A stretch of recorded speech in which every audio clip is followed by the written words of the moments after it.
High, hello everyone. তো আজকে আমার একটা বুকিং ছিল অশোকনগর কল্যাণগড় বাজার। তো আমি ঠিক টাইম মতো বেরিয়ে গেছিলাম। তো পাড়ার মন্দিরে একটু নমস্কার করে নিলাম। তো আজকের বুকিংটা ছিল অশোকনগর কল্যাণগড়ে, আর একটাই বুকিং ছিল আজকে।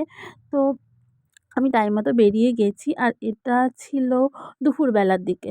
দুপুরবেলার দিকে আমি বেরিয়েছিলাম, যেহেতু কাছাকাছি ছিল আমার বাড়ির থেকে, কাছাকাছি ছিল, খুব দূরে ছিল না। আমি কিন্তু হোম সার্ভিস দিয়ে থাকি। তোমরা যারা যারা নেইল এক্সটেনশন করতে চাইছো রিজনেবল প্রাইসে এই ওয়েডিং সিজনে, অবশ্যই কিন্তু আমার সাথে কন্ট্যাক্ট করতে পারো। আমার কন্ট্যাক্ট নাম্বার কিন্তু দেওয়াই আছে। তো আমি বেরিয়ে গেছিলাম আমার কাজের উদ্দেশ্যে। তো আমি চলে এসেছি আমার ক্লায়েন্টের বাড়িতে আমি চলে এসেছি। তো আমি এখানে বসে নিলাম, আর ঝটপট আমি আমার কাজগুলো গুছিয়ে নিচ্ছিলাম, যেগুলো আমার লাগবে। তো এইভাবে আমি ওগুলো সব গুছিয়ে নিচ্ছিলাম, আ ছড়িয়ে ছিটিয়ে থাকে বলে আমি সব গুছিয়ে নিলাম। তো এখন কিন্তু আমি আমার কাজটা শুরু করব।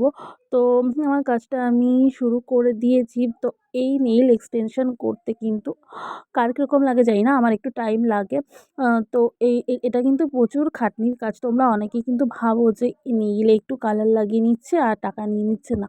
এটা কিন্তু খুব ধৈর্যের সাথে করতে হয়, আর এটা কিন্তু টাইম লাগে। টাইম নিয়েই করতে হয়। ঠিক আছে? তোমরা যারা অনেকেই আছো জানো, আর যারা জানো না তাদের বলি, এটা নরমালি কিন্তু নেল পলিশ লাগিয়ে দিলাম, সেরকম কিছু ব্যাপার না।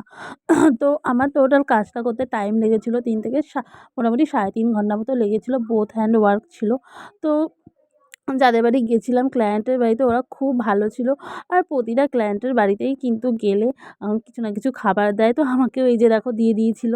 আর কিছু কিছু ক্লায়েন্টের বাড়িতে তো জল চাইলেও এমন একটা ভাব করে। তো আমার কাজ কিন্তু হয়ে গেছে। আমি এবার বাড়ি ফেরার জন্য রওনা দিচ্ছি। তো কীরকম কাজ হয়েছে সেটা কিন্তু এর পরের ভিডিওতে আমি তোমাদের সাথে শেয়ার করছি। যদি দেখতে চাও পরের ভিডিওটা অবশ্যই ফলো করো। Thank you, tata.